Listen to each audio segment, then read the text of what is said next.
날씨에 어떻게 지내셨습니까? 참으로 무더웠습니다. 이럴 때는 시애틀의 비가 그리워져요. 그죠? 예.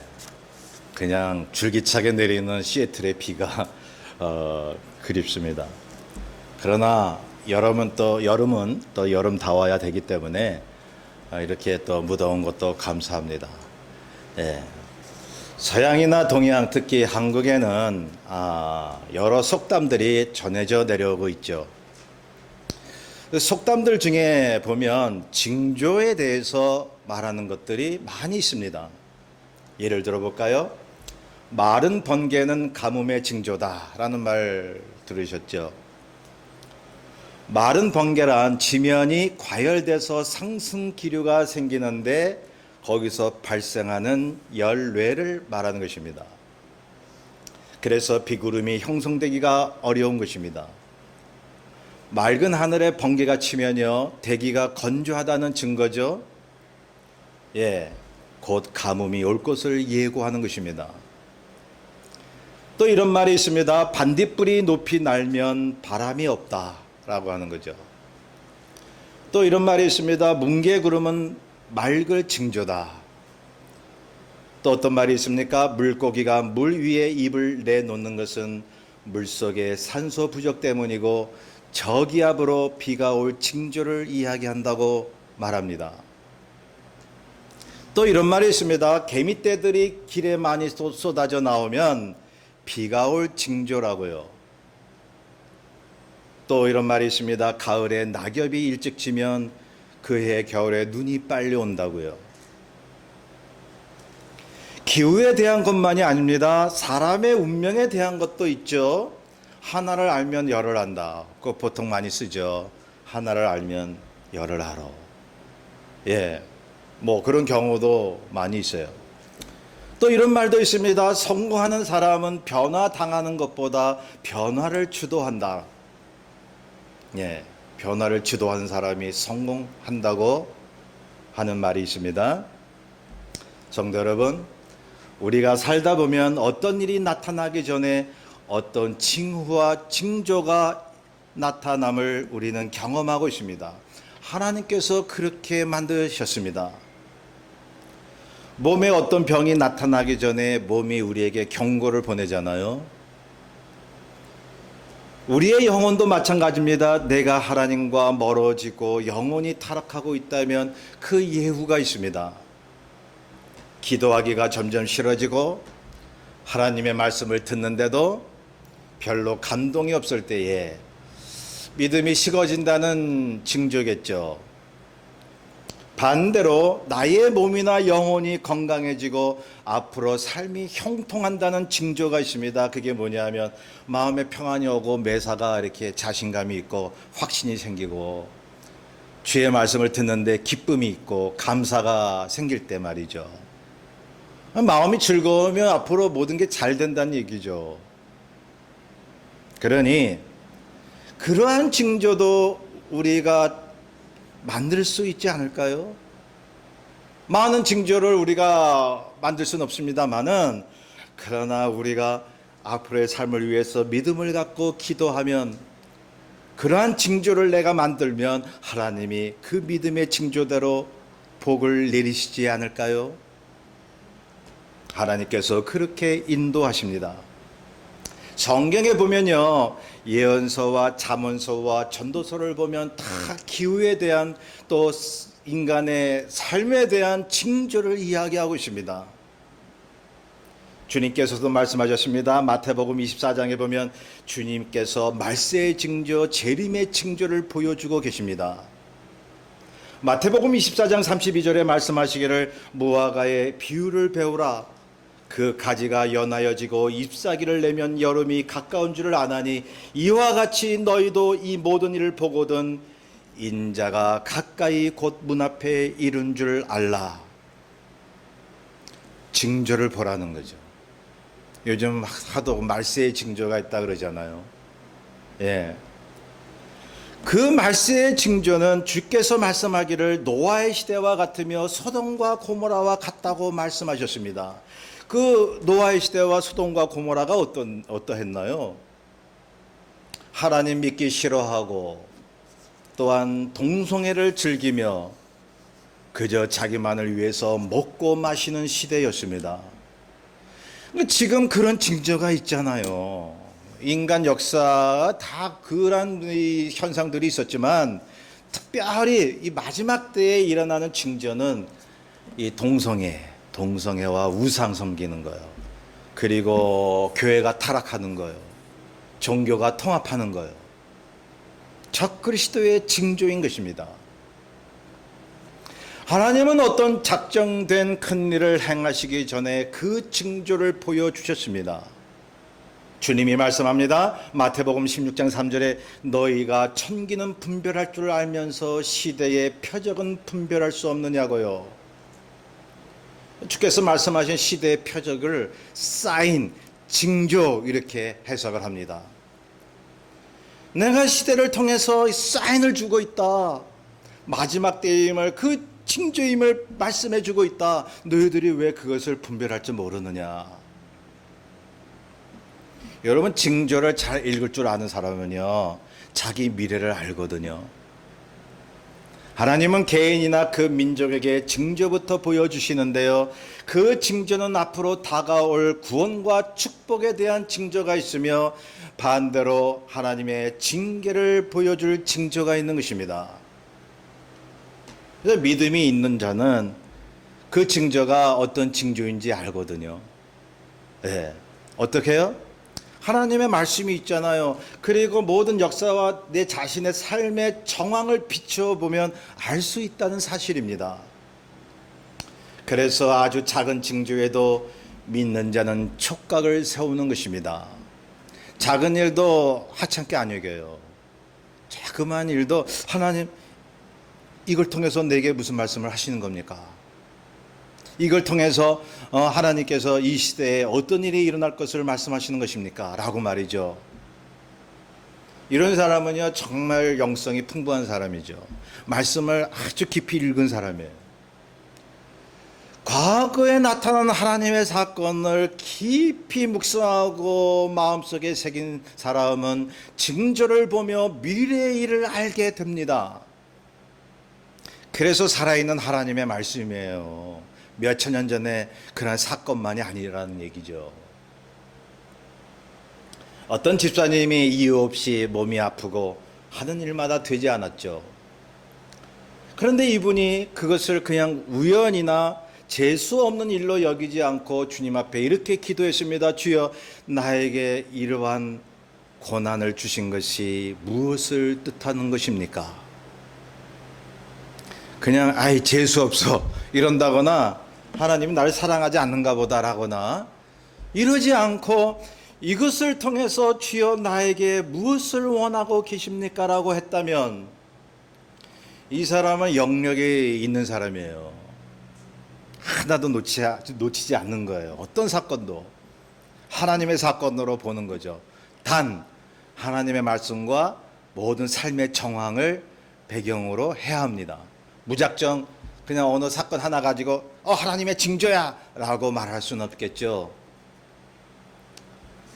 자, 그러므로 내가 살아온 모든 삶을 되돌아보며 나의 이 삶의 정황을 보면서 모든 징조를 읽을 수 있을 때에 하나님께서 나에게 무슨 뜻을 두고 계신지를 알게 된다는 말씀입니다. 그러니 기도하고요, 말씀 보고 또 목사님의 설교를 듣고 하면서 하나님의 뜻을 알 수 있잖아요. 근데 정말 그것과 함께 하나님의 뜻을 알아내가는 사람이면 이런 사람이에요. 자신의 개인적인 역사 스토리를 읽을 줄 알아요. 그게 왠 줄 아세요? 구약에 신약에 보면요 흐르는 맥이 있거든요. 역사의식이라는 말 들어보셨죠? 역사에 맥이 있습니다. 그냥 우왕좌왕 흘러온 그러한 역사가 아닙니다. 하나님께서 일맥상통하게 신앙적인 그러한 뜻을 두고 질서에 있는 역사의 맥을 이어오셨습니다.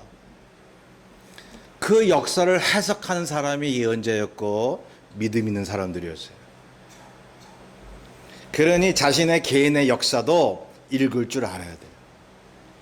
그러면 내게 오는 징조를 읽을 수가 있는 거죠. 그러니 우리에게 안 좋은 징조가 있을지라도 그것을 하나님 앞에 가지고 가서 하나님의 뜻을 묻는다면 그 안 좋은 징조도 좋은 징조로 바뀌지 않을까요? 왜요? 모든 징조는요, 사람을 살리려는 하나님의 목적이 있기 때문에 그런 거예요. 자신에게 나타나는 작은 일들도 크게 보고 늘 믿음으로 바로 서려고 하는 사람들은 어떤 일이 일어나도 자신에게 복이 된다는 것을 믿을 수가 있는 것입니다. 그렇습니다.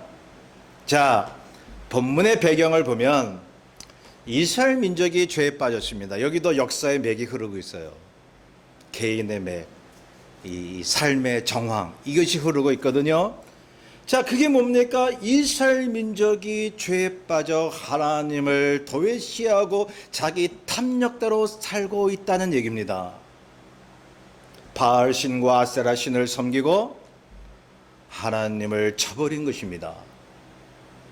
그러니까 민족이나 개인이나 이게 일맥상통하는 거죠. 민족에게 일어났던 일들이 개인에게 일어날 수 있다는 거죠. 개인의 일이 민족의 일이 될 수 있다는 것입니다. 그래서 하나님이 엘리야에게 말씀하셨습니다. 열왕기상 17장 1절에 이 땅에 수년 동안 비도 이슬도 있지 아니하리라. 그 본문 앞에 보면 말이죠. 그 말씀이 있습니다.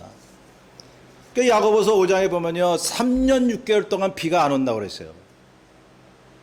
3년 6개월 동안 비가 안 오면요, 그 농사 다 망치는 거예요. 기근으로 들어가는 거예요. 예, 오랫동안 가뭄 속에서 이스라엘 백성들이 막 허덕이게 되는 것이죠.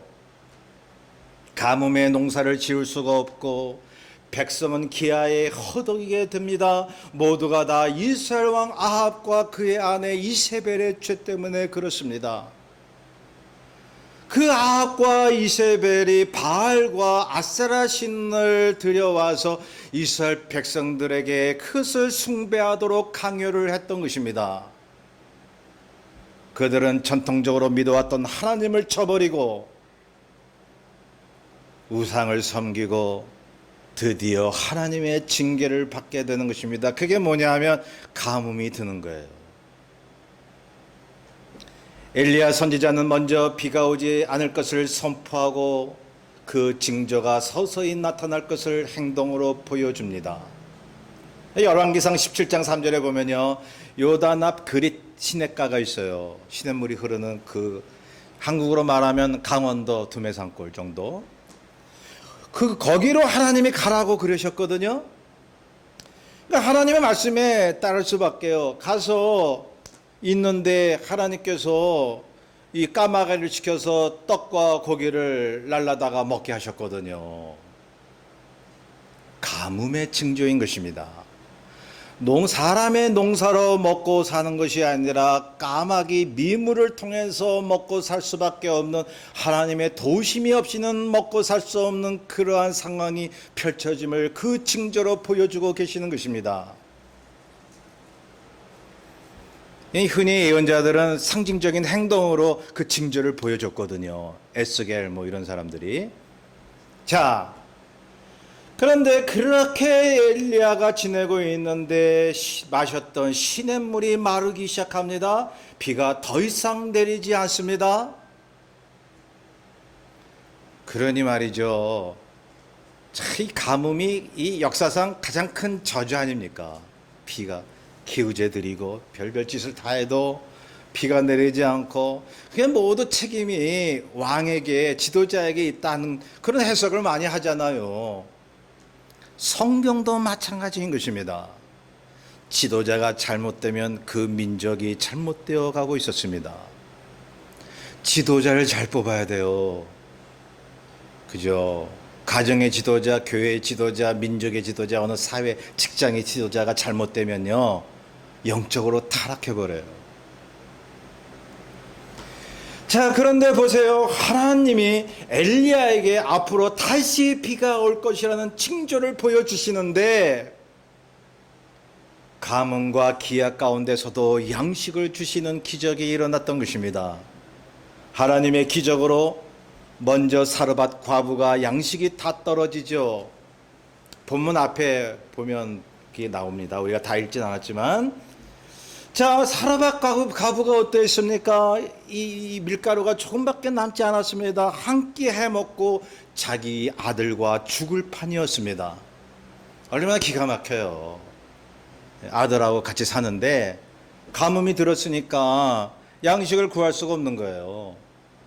그러니 이제 한 끼 먹고 죽을 판이에요. 그때 엘리야가 찾아갔어요.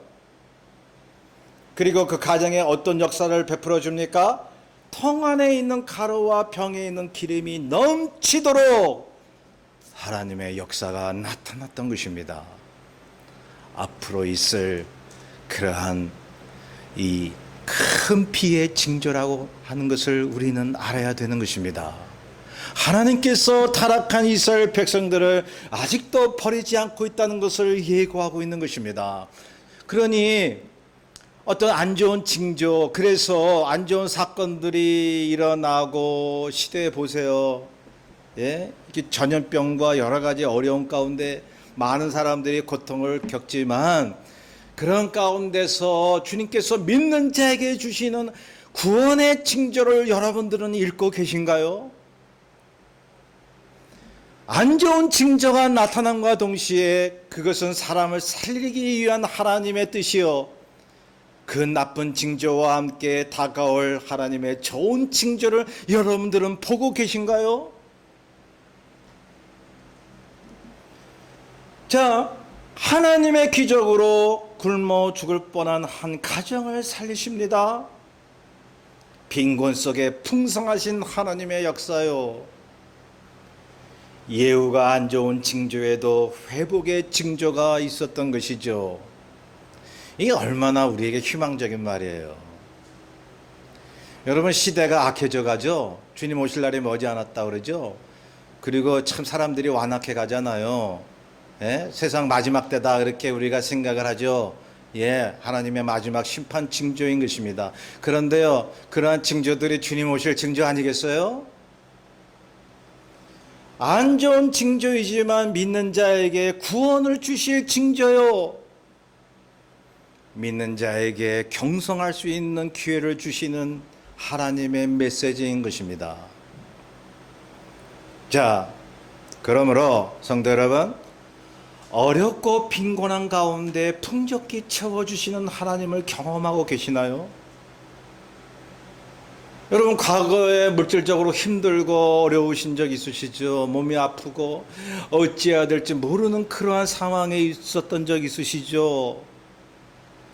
그런 가운데서도 그런대로 하루하루 그저 연명해 오면서도 하나님 잊지 않고 여기까지 왔다는 거, 그거 하나님의 은혜의 풍성함을 여러분 고백할 수 있나요?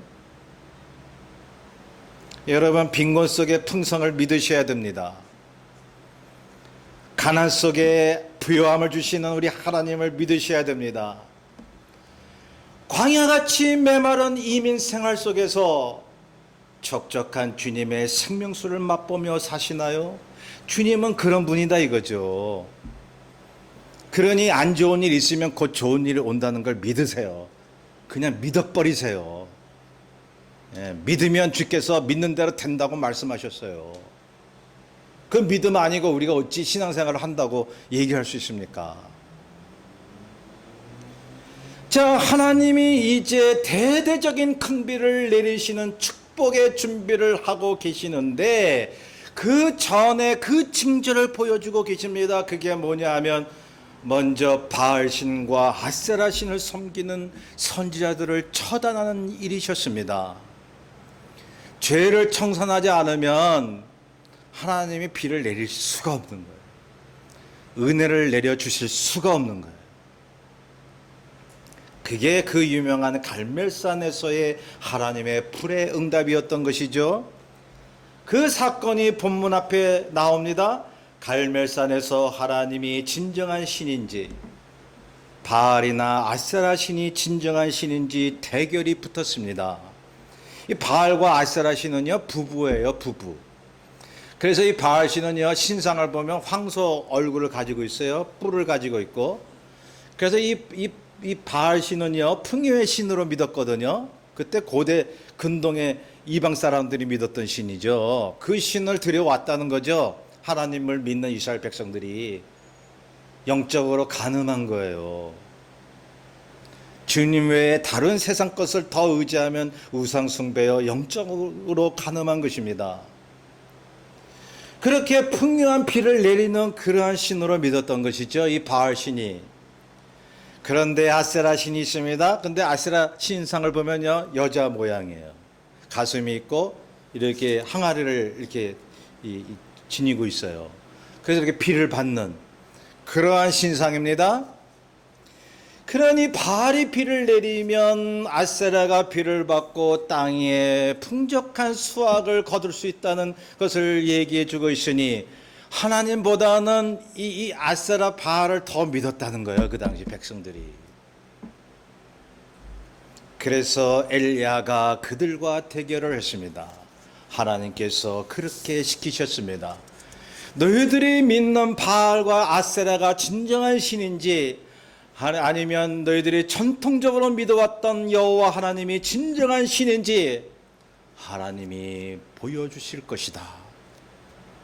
어느 분이 진정한 우리의 신이고 어느 분이 우리에게 큰 비를 내려주실 것인지 너희가 곧 보게 될 것이라고. 그래서 이제 제단을 쌓습니다. 먼저 바알과 아세라 신을 믿는 선지자들이 제단을 쌓습니다. 나무를 올려놓고 송아지를 올려놔요. 각을 떠요. 그리고 이제 바알 선지자와 아세라 선지자가 막 기도를 하는 거죠. 우상신에게 막 기도를 하는 거죠. 불을 내려달라고, 불을 내려달라고, 아세라요 바알이요 하면서 막 아우성을 칩니다. 그 자리에 누가 있었을까요? 예, 백성과 바알 선지자 450명과 아세라 선지자 400명이 그 자리에 있었습니다. 이 백성들은요 하나님과 바알 선지자 그 아세라 선지자 사이에서 머뭇거렸다고 기록하고 있습니다. 그러니 그 갈멜산에는요 이 장소에는 하나님을 온전히 믿는 사람은 엘리야밖에 없었던 거예요. 엘리야. 이 갈멜산이라고 하는 것은요 어떤 특정한 산을 이야기하는 것이 아니라 여러 산맥을 그냥 갈멜산이라고 그렇게 불렀습니다. 거기서 한 장소를 정해놓고 이제 그들이 모였는데 아니 그 수백 명이 모인 데서 거기 아하왕까지 있어요. 예? 그러니 아하왕이 왔다면 군사들도 있다는 거죠. 그런데 전부 다가 바알신 아세라신을 외치는데요. 하나님을 믿는 사람은 엘리야밖에 없는데 얼마나 외롭겠어요. 인간적으로 얼마나 힘들겠어요. 예, 이제 잘못하면 목숨이 날아갈 그러한 처지에 있는 거죠. 성도 여러분, 그렇지 않나요? 나는 주님을 잘 믿고 살려고 하는데요 온통 주변에는 하나님을 비웃고 자신의 탐욕대로 사는 사람밖에 없다 하면 정말 고독하고 힘들잖아요. 진실한 믿음을 나눌 사람이 없으니 말이죠. 지금 상황 이 엘리야가 그러했습니다.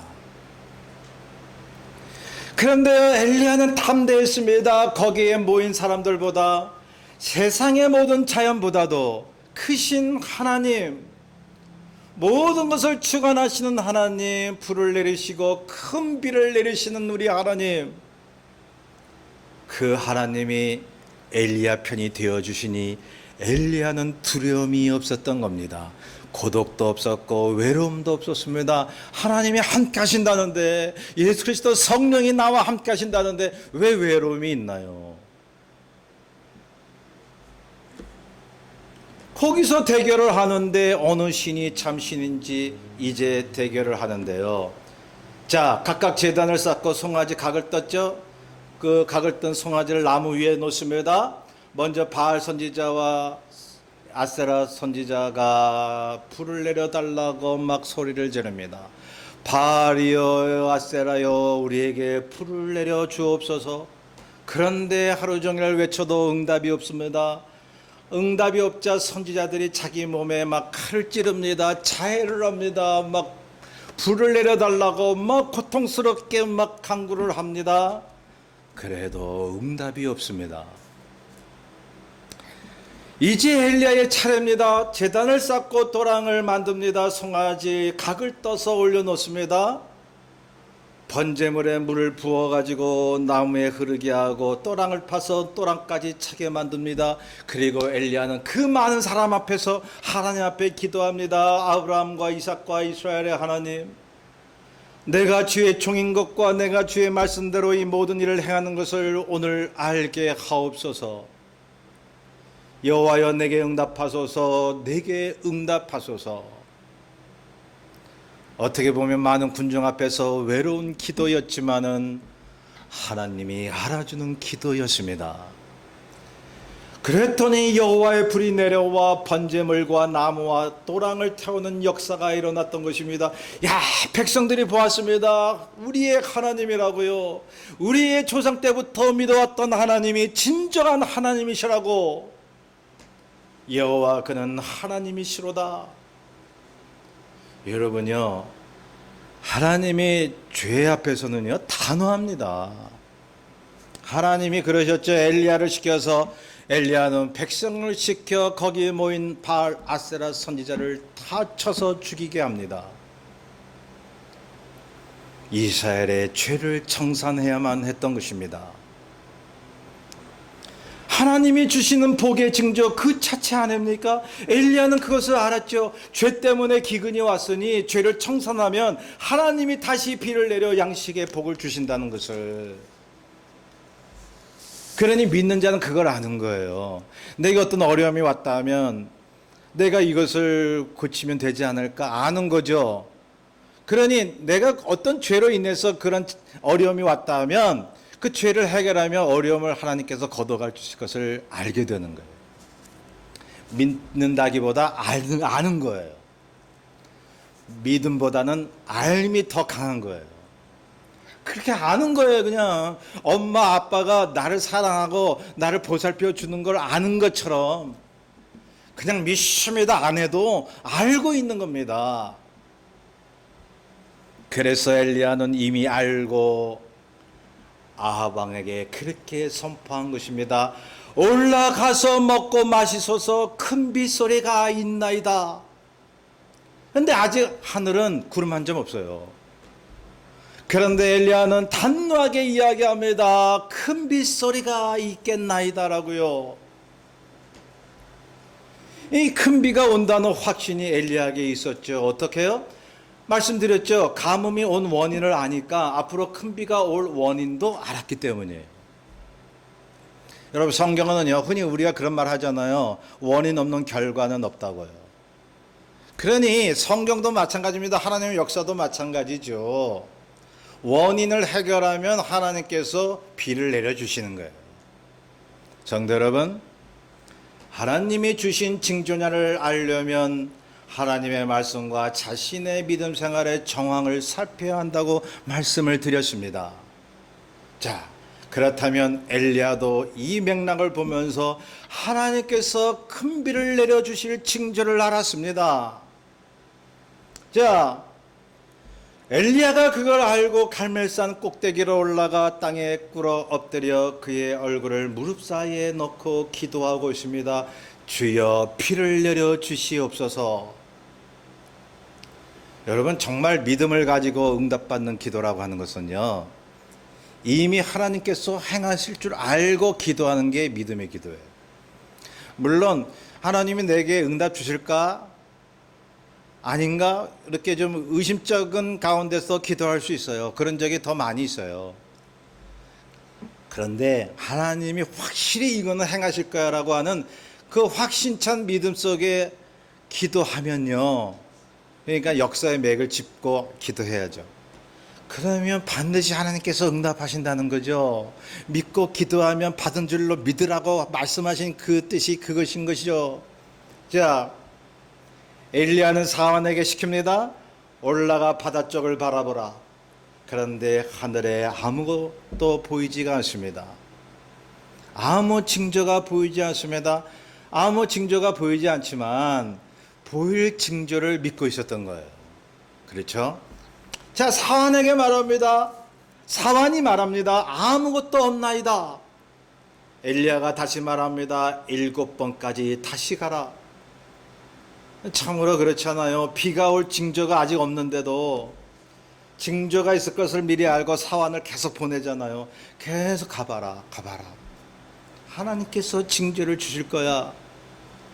성도 여러분, 정말 믿음이 있는 사람은, 하나님의 말씀에 깊이 파묻힌 사람은 어떤 일이 일어나지 않았음에도 불구하고 앞으로 무슨 일이 일어날 것을 알고 있습니다. 제가 같은 말 되풀이 하잖아요. 그만큼 중요하기 때문이죠. 하나님이 지혜를 주시고 알려주시기 때문이죠. 자, 본문 보세요. 드디어 징조가 나타났습니다. 사환이 7번째 바다를 살펴보고 나서 말합니다. 바다에서 사람의 손만한 작은 구름이 일어나나이다.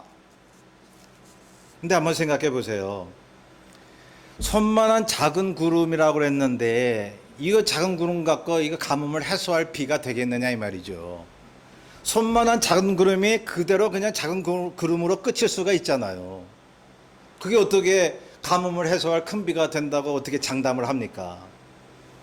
그런데요, 그 작은 징조, 작은 구름을 하나님께서 주실 큰 비로 믿었던 엘리야.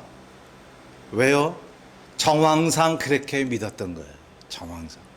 예, 그렇게 믿었습니다. 자, 그러므로 우리는 기다려야 되죠. 작은 구름이라도 우리가 깔봐서는 안 됩니다. 작은 사건, 작은 징조라도 우리는 중요하게 볼 수 있어야 됩니다. 성질이 급한 사람은요, 작은 것 보고 하나님 빨리요 빨리요 그러잖아요. 예, 하나님이 큰 어떤 것을 주시려고 작은 징조부터 보여주시는데 하나님 이게 뭡니까? 빨리 내가 원하는 거 주셔요 그러잖아요. 성격이 급하면 말이죠. 성격이 급하면요, 신앙생활 하는데 조금 애로사항이 있어요. 그래서 변하여 새 사람이 된다라고 하는 것은 주의 말씀이면 성격도 변화될 수 있다는 거예요.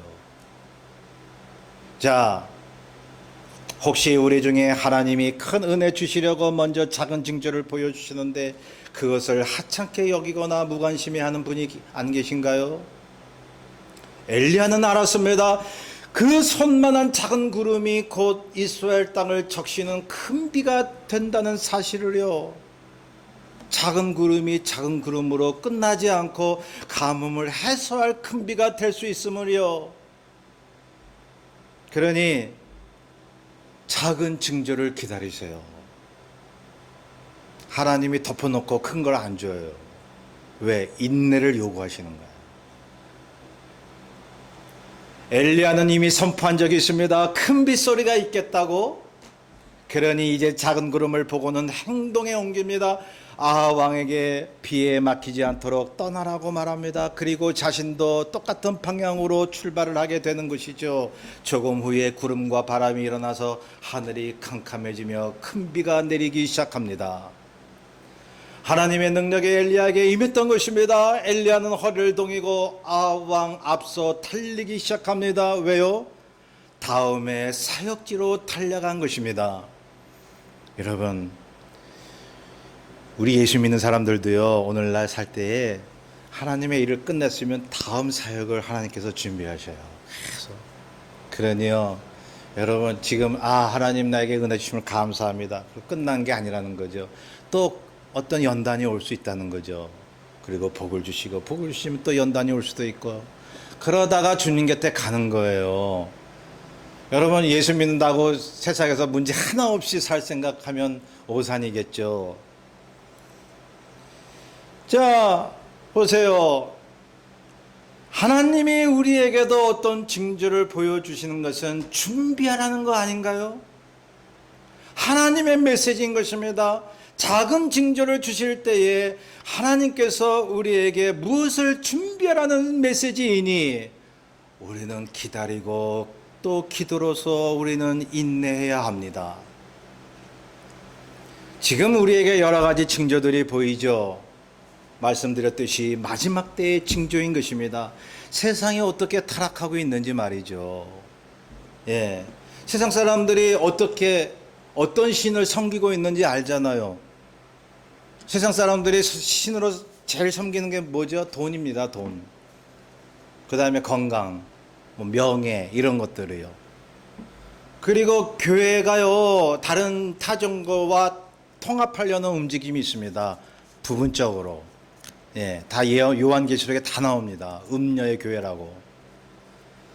첫 그리스도의 징조인 것입니다.